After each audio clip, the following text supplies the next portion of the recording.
بسم الله، وقبل أي كلام صلي على النبي الهمام عليه الصلاة والسلام. والنهاردة هنتكلم عن فيلم عبارة عن شوية أكشن على شوية غضب على شوية جنان. وبطل الفيلم المفروض إنه ضحية واتخطف علشان يبقى عبد ذليل، ولكن مش كل الطير اللي يتاكل لحمه، وده بيودينا المجزرة بمعنى الكلمة. حرب شرسة بين الخير والشر اللي عاوز يستعبد الناس. بس الفكرة إن الحرب دي البقاء فيها مش للأقوى، وإنما البقاء فيها للي ما عندوش رحمة وقلبه ما يعرفش الخوف. وبدون تضييع وقت خلينا ندخل في قصة الفيلم. بيبدأ الفيلم مع واحد اسمه ماكس وهو بيحاول يهرب بعربيته من الناس اللي بتطارده، وفي الأخير بيمسكوه وبياخدوه للمقر بتاعهم وبيربطوه علشان يحلقوا له شعره ويجهزوه علشان يحطوا عليه شعار العبيد. وفجأة ماكس بيستعيد وعيه وبيضربهم وبيحاول يهرب وبيجري منهم لحد ما بيلاقي نفسه محاصر، فبيلاقي حبل جنبه وبيطلع عليه. وفجأة بيشوف أوهام لناس تانية بيلوموه إنه تخلى عنهم وسابهم يموتوا، وبيلاقي نفسه بيهرب من الشباب اللي بيطاردوه والأوهام اللي في راسه لحد ما بيوصل لنهاية الممر وبينط كمحاولة أخيرة على أمل يهرب، ولكن بيقدروا يمسكوه وبيرجع تاني لنقطة البداية. وبعدها بيظهر واحد شكله غريب الناس مسميينه المعمر جو، وبيستعد علشان يطلع يقول خطاب للناس من مكان مرتفع، وبيكون الناس منتظرينه على الأرض في حالة شديدة من الفقر ومليانين أمراض. وبيقول جو إنه هيبعت واحدة من القادة بتوعه اسمها فريوسا علشان تجيب الوقود من أرض خارج سيطرتهم. وبنعرف إن الشباب اللي مدهونين أبيض دول شوية معاتيه هو بيشتغلهم، على أساس إن هو اللي معاه مفتاح الجنة، واللي هيطيعوا هياخدوا معاه للجنة بنفسه. وبعدين بيفتح المية للناس علشان يتجمعوا عليها، وكل واحد بيحلم يشرب منها، وبعد أقل من دقيقة بيقفلها تاني. وبنفهم إنه مستعبد الناس ومسيطر عليهم لأنه مسيطر على مصدر المية الوحيد.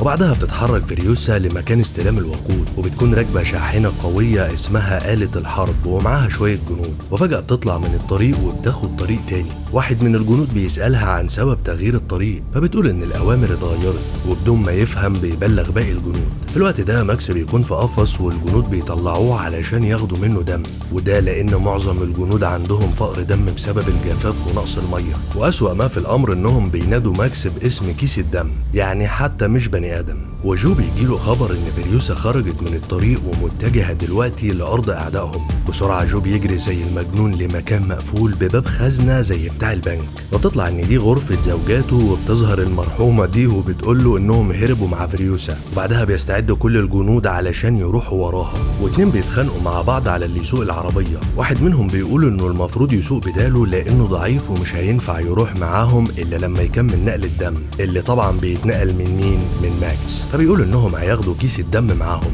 ولان ماكس كل شويه بيضربهم وبيحاول يهرب، فبيقرروا انهم هيحطوه في أأمن مكان في العالم.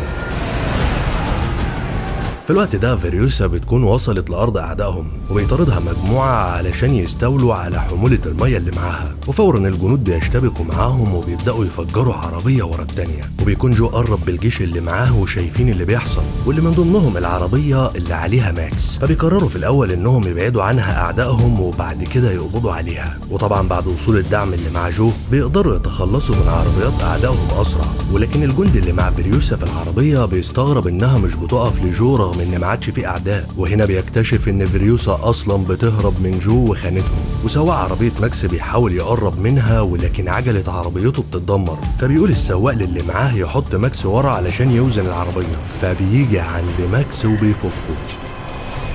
وتطلع ان كل دي كانت خطة فريوسا، وانها كانت عاملة حسابها ان جو هيكتشف، وان هو ورجالته هيتشغلوا مع اعدائهم على ما هي تكسب وقت وتوصل عند العاصفة الرملية، واللي مجرد ما بتدخل بتختفي من انظارهم ومحدش بيحدد مكانها الا سواق عربية ماكس اللي بيشوفها بالصدفة وبيروح وراها. وبيقرر يضحي بنفسه علشان جو يرضى عنه وياخده معاه للجنة. وبيعمل طقوس معينة، وبعدها بيفتح خزانات الوقود علشان الوقود يملى العربية. وماكس بيتفرج على اللي بيحصل وبيفهم بسرعة انه هيستخدم العربية كقنبلة علشان يوقف فريوسا. واول ما بيولع الشعلة وبيدوس فرامل، ماكس بيمسك ايده وبياخد منه الشعلة وبيرميها. ولان فريوسا مش هتقف لاي سبب بتخبطهم وعربيتهم بتتقلب. وتاني يوم بيفوق ماكس وبتكون العاصفة الرملية انتهت. واول حاجة بيعملها انه بيشيل الخرطوم اللي بيسحب منه دم، ولكن بيلاقي نفسه مربوط بسلسلة في السواق اللي كان بياخد منه الدم. وبيلاقي سلاح على الارض وبيستخدمه علشان يكسر السلسلة، ولكن السلاح باظ من الرمل، فبيحاول يفك نفسه بأي شكل ولكن بلا فايدة، لحد ما بيسمع صوت خبط جاي من بعيد، فبيشيل السواق وبيروح لمصدر الصوت، وهناك بيلاقيها فيريوسا ومعاها زوجات جو، ولأنهم ما يعرفوش إن السلاح اللي معاه بايظ بيهددهم بيه، وبيطلب منهم يقطعوا السلاسل بالمقص اللي معاه. واحدة من البنات بتقرب بالمقص وفيريوسا بتنتظر اللحظة المناسبة، ومجرد ما البنت بتبدأ تقص السلسلة ماكس بيتشغل معاها، وفيريوسا بتستغل الفرصة وبتهجم عليه، ولما بتاخد منه السلاح وبتلاقيه فاضي بتجري على مسدس مخبياه في الشاحنة، وبيكون السواق استعاد وعيه على صوت خناقهم، فبيجري بسرعة وبيسحبها بعيد عن المسدس، وماكس بدون تضييع وقت بياخد المسدس، بس مش بيلحق يعمل حاجة لأن فيريوسا بتخنقه بالسلسلة، ولأن ماكس أقوى منها بيقدر يتخلص من المسكة وبيسيطر عليها، وفي الأخير فيريوسا بتستسلم. ومجرد ما الخناقة بتنتهي بيشوفوا جو وجنوده قربوا منهم وعلى وشك يوصلوا، فبتتحرك واحدة من الزوجات للشاحنة، ولكن ماكس بيضرب طلقات تحذيرية علشان يوقفها، وبيركب الشاحنة وبيسوقها وبيسيبهم وبيمشي. وفيريوسا بتقول لهم إن ماكس مش هيعرف يروح لبعيد، وبتقول لهم يجروا بسرعة علشان يلحقوه، وفعلا لما بيحصلوه بيلاقوا الشاحنة وقفت منه ومش عارف يشغلها، فبتقول فيريوسا إنها عاملة حاجة في الشاحنة بحيث إن أي حد غيرها ما يعرفش يمشي بيها، فبيضطر ماكس يوافق إنهم يركبوا معاه، وبتشغل فيريوسا الشاحنة وبتتحرك، والسواق بيجري ورا الشاحنة لحد ما بيركب هو كمان،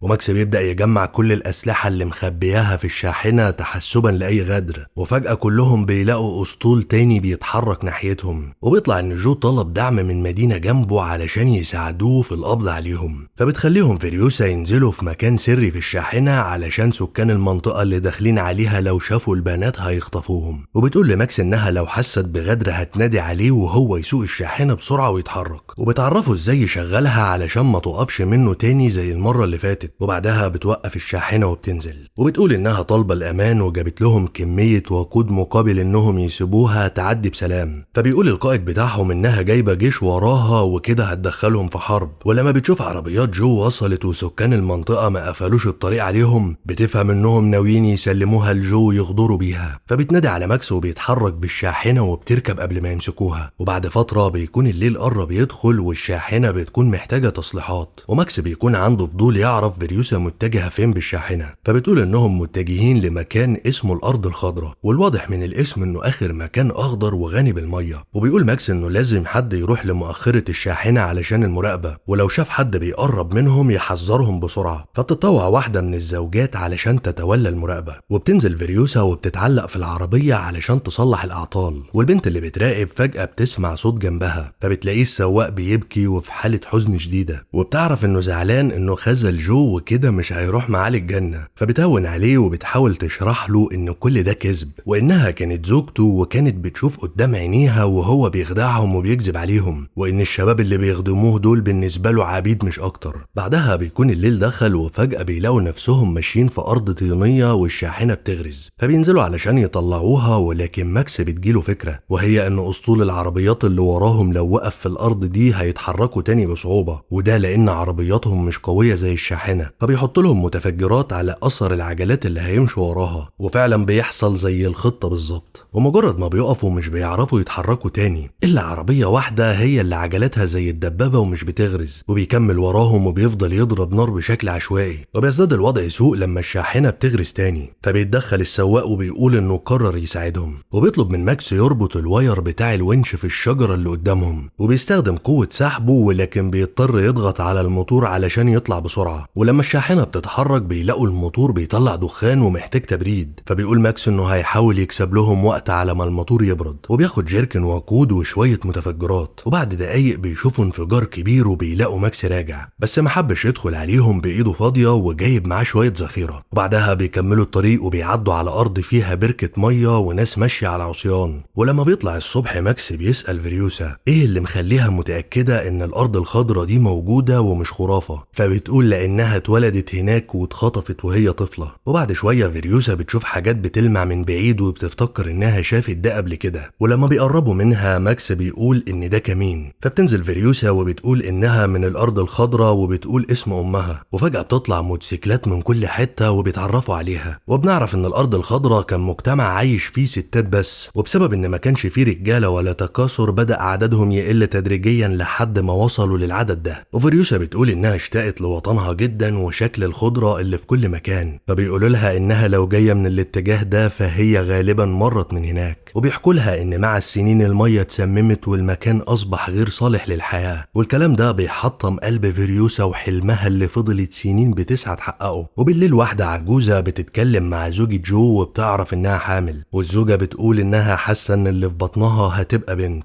فبتجيب العجوز شنطه مليانه بذور وبتقول انها بتعتبر دول اولادها ومنتظره توصل لاي مكان صالح للزراعه علشان تزرعهم. وفيريوسا بتروح تتكلم مع ماكس وبتعرفه انها اتفقت مع باقي الستات انهم هيكملوا طريقهم لحد ما يلاقوا مكان فيه ميه، وانهم هيركبوا الموتوسيكلات وهيسيبوا الشاحنه لانها ملفته وهتلم عليهم قطاع الطريق. وهم جهزوا له موتوسيكل وحطوا له عليه اكل كنوع من الشكر على مساعدته ليها، وبتعرفه انه يقدر ينضم ليهم لو حابب، وانما هي مش هتجبره على ده. وبالنهار بيتحرك الستات وماكس بيبدا يشوف هلاوس، وبنعرف ان الطفله اللي بتظهر له باستمرار دي تبقى بنته ماتت، وبيلاقيها رايحه ورا الستات وبتطلب منه يجي، فبيركب الموتوسيكل بتاعه وبيروح عندهم. وبيقول لفيريوسا ان عنده خطه افضل، وانها لو مشت في الاتجاه ده ممكن الاكل والميه يخلصوا منها وما توصلش لحاجه، والمكان الوحيد اللي يعرفوه ومتاكدين ان فيه ميه وينفع يعيشوا فيه هو الارض اللي جو مسيطر عليها. وبما ان جو خرج وراهم بجيشه كله فهم لو سبقوه لهناك هيسيطروا على المكان وعلى الميه، وانه فاكر لما كانوا جايين انه شاف زي بوابه صخريه وممكن يستخدموا خزان الوقود اللي في الشاحنه علشان يفجروها ويقطعوا الطريق على جو وجنوده. وبتعجبهم الخطه جدا وبيقرروا انهم هيرجعوا تاني. في الوقت ده بيكون جو وجنوده فقدوا اثر فيريوسا ومش عارفين راحت منين، وفجاه واحد بينده انه شايف شاحنه الحرب بتاع فيريوسا. في الاول جو بيظن انها ندمت وراجعه علشان تستسلم، ولكنه بيلاقيها عدتهم ومنطلقه باقصى سرعه ناحيه الوادي، فبيفهم هم ناويين على ايه وبيأمر رجالته يتحركوا وراهم بسرعه، وبينطلقوا وراهم من كل جانب لحد ما بتحصلهم اسرع عربيه فيهم، واللي لما بتقرب ماكس بيقول انها عربيته، وبيكون عليها واحد بيساعد العربيه تزيد من سرعتها عن طريق انه يرش بنزين في التربو. وفيريوسا لما بتشوف ده بتقول انهم عاوزين يمشوا قدامهم علشان يرموا حاجات تخرم عجل الشاحنه، فبيتحرك السواق بجيركن بنزين وبيعمل زيه علشان ما يسبقهمش، ولكن للاسف ماكس كان مستخدم موتور قوي في عربيته، ومجرد ما بيجي قدامهم فعلا بيرمي حاجات تخرم العجل، وكمان موتور الشاحنه مش بيستحمل الضغط عليه وبينهار. فبتتدخل واحده بالموتوسيكل وبتضرب سواق العربيه وبيتخلصوا منهم، والسواق بيقول انه يقدر يصلح الموتور وبيروح لهناك. بعدها بيستخدم الجنود طريقه تانية علشان يوقفوها، وبيضربوا سلاسل مربوطه بعربياتهم وبينزلوا جرافات في الارض علشان يقللوا من سرعتها تدريجيا. فبياخد ماكس مقص الحديد وبيروح لورا علشان يقطع السلاسل، وباقي الستات على الشاحنه بيحاولوا يقتلوا اكبر عدد ممكن من الجنود. ومجرد ما بيخلص ماكس قطع السلاسل بيلاقي نوع تاني من الهجوم، وبيستخدموا عصيان طويله علشان ينزلوا على الشاحنه من ناحيه، ومن ناحيه تانية يقدروا يرموا عليهم قنابل دخان ومتفجرات. وماكس بيشتبك مع الجنود اللي على ظهر الشاحنه وبيحاول يتخلص منهم، وكله بيحاول يساعد في الدفاع حتى فيريوسا اللي بتقتل فيهم وهي سايقه، لحد ما بيقدر واحد يوصل لعندها وقبل ما يقتلها ماكس بيتدخل، ولكن عددهم بيكون كتير وماكس بيفقد التوازن وبيقع. فبتمسكه فيريوسا وواحد من الجنود بيستغل ده وبيتسلل لحد ما بيقرب منها وبيطعنها، وبسبب الألم وحزام الدراع الصناعي اللي بدأ يتفك بتكون على وشك تسيب ماكس. فبيروح السواق لعنده وبيساعده يمسك في عربية تانية، وماكس بيقتل السواق، ولحسن الحظ انها شاحنة حرب زي بتاع فيريوسا، يعني فيها مقطورة وقود، وبتيجي لماكس فكرة وبيستخدمها كقنبلة وبيخلص على اكتر من عربية في ضربة واحدة. وطبعا اكيد ان جو راكب اقوى عربية فيهم، فبيسبق الشاحنة وبيفرمل مرة واحدة، وتقريبا كده الموتور كان مستني حد يلمسه. فبتقول فيريوسا للسواق يكمل مكانها وبتنط على عربية جو، واللي بيتفاجئ بيها جنبه وبتقول له في 60 داهية بس بالانجليزي، وبتشبك رمح في قناعه وبترمي سلسلته تحت العجل، ولانه كان مربوط باحكام على راسه بيموت. وماكس لما بيشوفها بيجري بسرعة لعندها وبيلحقها، وبيتحركوا كلهم لعربية جو لان الشاحنة مش هتكمل معاهم، الا السواق بيقول انه هيحصلهم بعد ما يقفل الطريق، ولكن قبل ما ده يحصل بيلاقي واحد عملاق من الجنود رايح وراهم، فبيحاول يمنعه ولكنه بيخلع راس الموتور بالكامل. فبيدرك السواق انه كده مش هيعرف يروح معاهم، فبيضحي بنفسه علشان ينقذهم. واول لما بيمروا من البوابات بيقلب الشاحنة وهو فيها علشان يقفل الطريق وراهم، وفعلا الصخور بتنهار والطريق بيتقفل. في الوقت ده بتكون فيريوسا حالتها سيئة جدا بسبب انها نزفت كتير ومصابة، فبيلجأ ماكس انه ينقل لها دم بشكل مؤقت علشان ما يخسروهاش. وفي المقر الجنود لما بيشوفوا عربية جو بينزلوا رفعة، ولكن لما بتنزل شوية بيكتشفوا انه مش جو، فبينزل ماكس بيكشف عن جثة جو وهو ميت، والكل بيتصدم حتى الجنود لانهم كانوا بينادوه المعمر جو لانه خالد ومش بيموت، وبيبدأ الناس يهتفوا انهم لازم يطلعوا مكانه، واخيرا الجنود بيسمعوا الكلام وبيرفعوهم. واثناء ده بتلاحظ فيريوسا ان ماكس نزل من جنبها واختفى في وسط الناس، والميه بتتفتح للناس اخيرا بس مش للتحكم فيهم واستعبادهم، وانما لانها حقهم، وبيخلص الجزء الاول على كده. اكتبوا لي في التعليقات لو عاوزين اعمل الجزء الثاني، وما تنسوش تعملوا لايك للفيديو لو الملخص عجبكم، ولو حابين تشوفوا الملخصات اللي هتنزل بعد كده اشتركوا في القناه وفعلوا جرس الاشعارات، وسلام.